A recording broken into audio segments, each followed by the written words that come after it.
Hello and welcome to Tabletop 24, and thank you for joining us for another Marvel Champions hero unboxing. Today we have Nova, and you may have already seen that we've had Ironheart. These are two heroes for the first time that have been released in tandem, or at least planned released in tandem. So we know that there has obviously been shipping issues with these, so we have had a couple that are landed together, and I think 2 releases at a time could be quite nice going forward, but we'll have to see how we go. So straight off we have our front and back, and we have our poster for Nova and the keywords that you'll be used to, and sort of a bit of a blurb about the deck. So we're going to get straight in there.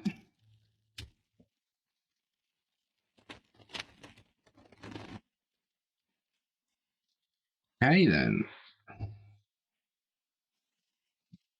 So we have Sam Alexander with 3 recovery, 6 hand size, 10 hit points.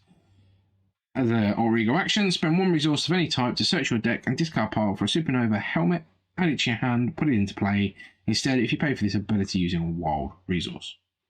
So you really want to be starting off the game quite nice and easy with that. Then we have Nova with a hand size of 5, 1 thwart, 1 attack, 2 defense. Champion, a response, after you use one of Nova's basic power, ready supernova helmet. So we're going to go straight away and we're going to pick up Supernova's helmet if I can find it. There we are. 1 cost upgrade, Nova gains the aerial trait. Hero resource, exhaust Supernova helmet and generate a wild resource. So quite nice, and I think if you're getting that early, you might as well consider yourself as a 6 card hand, really. Okay, so straight off we have Kamala, Miss Marvel. I think this is starting to round out all of the base game heroes coming in as allies, so it's quite nice. 3 costs, 1/1/3. As a hero response, after you play an event, exhaust Miss Marvel and deal 1 damage to her, return that event to your hand. Really playing on the thematic nature of the original deck. You have 2 copies of Force Field Protection as a 1-cost event.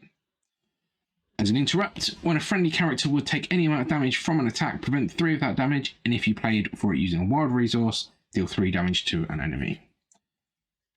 And we have 3 copies of Lightspeed Flight, 2-cost event. Double the number of wild resource generated while paying for this card. Hero action, remove 3 threat from a scheme. So we're starting to really see these wild resources are going to be key for this deck. Then we have 3 copies of Potshot. Same text. Double the number of wild resources generated while paying for this card. Hero action, attack, deal 4 damage to an enemy. Then we have 2 copies of Unleashed Nova Force. Max 1 per round. Until the end of the round, each time Nova defeats an enemy or removes the last threat from a scheme, ready Nova and draw a card. So that could be ridiculous if you stacked it, so no wonder they're limiting once per round on there. Then we have 2 copies of Connection to World Mind. Connection to World Mind does not count towards your hand size. So again, you're really getting ways around having that limited 5-card hand in hero mode. So I'd imagine Nova's going to be somebody that is going to stick in hero mode for quite a while. And I have 1 copy of Jesse Alexander, but as an alter ego action, exhaust Jesse Alexander, shuffle 1 copy of Connection to World Mind from your discard pile into your deck and draw a card. Yeah, so you're only going back to alter ego when things get tough and you're having to work your way around. Out of the box, Nova comes in with an aggression deck. So, starting off the aggression cards, we have the Locust, a 1/1/2, 2 cost, play only if you have champion. After the Locust enters play, add 1 aggression event from your discard pile to your hand. Quite a lot of recursion starting off here. We have 2 copies of Chasing Down, which we've seen before, 0-cost event. After your hero attacks and defeats an enemy, remove 2 threat. Then we have 3 copies of Pitchback for 1 cost. Play only if you have the aerial trait. Hero response, for an attack, after your hero attacks, deal 4 damage to an enemy. We have 3 copies of No Quarter. Requirement of a physical resource. Hero attack, deal 4 damage to an enemy for each point of excess damage dealt to that enemy by this attack. Discard the top card of your deck and add each aggression card discarded this way to your hand. So getting through a few extra cards. Then we've got 3 copies of 1x1 with 1 cost event. Hero action for attack. Deal 2 damage to an enemy. If this attack defeats that enemy, deal 2 damage to an enemy. It's really finding ways to punish that self through. A familiar copy of 2 copies of Power of Aggression. And we have Fluid Motion. Hero response. After you play an attack event, exhaust this card. Your hero gets +1 attack until the end of the phase. And 3 copies of Own Technique. Requirement to be paid with 2 science resource, max 1 per player. Interrupt. When you play an aggression attack event, if you pay for that event using a science resource, increase the amount of damage that event deals by its printer's cost. So really pushing through those extra bits of damage. This is all out aggro build, and I think those cards are going to be quite useful for some of our aggression players for deck building. Okay, then we don't have too much in the way of basics. We have Moon Girl as an ally, 2/2/3, but taking double consequential damage on both thwart and attack. Play only if you have the champion or genius trait. Response: after you play Moon Girl from hand, draw 1 card for each science resource used to play for her. So again, you can get a bit more recursion on there, so that's quite nice. Then we have Champion's Mobile Bunker, 2 cost. Exhaust it. Choose an identity with the champion trait. The player that controls that identity may draw 2 cards, then discard 2 cards from their hand. So a bit of recycling there. We have 3 copies of Everyday Hero, which is a wild resource, so really feeding Nova. While your identity has the civilian trait, this card can be spent by any player and gains the text response. After you spend this card for a player, heal 1 damage of that player's identity.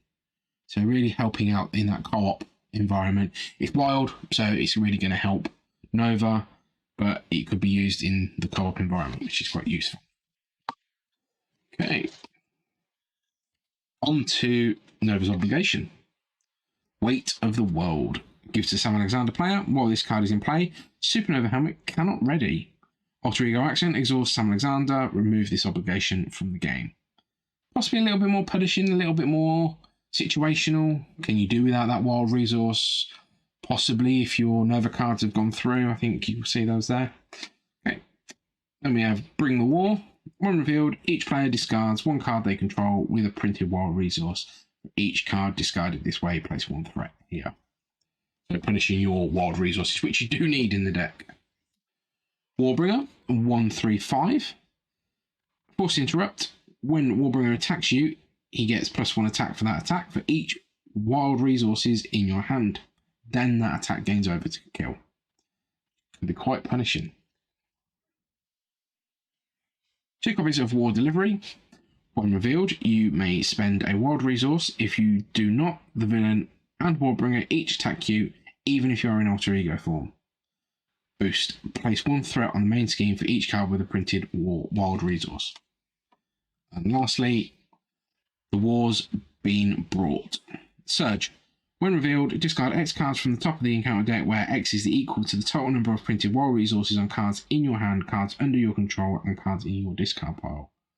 That is going to be really punishing if that comes out late game, particularly for this Nova player.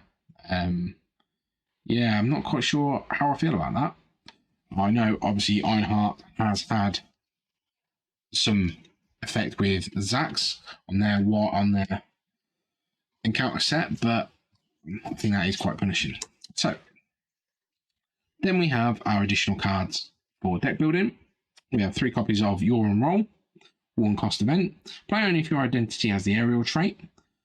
Hero response: after your hero thwarts, remove 3 threat from a scheme. And we have a 1 cost protection upgrade.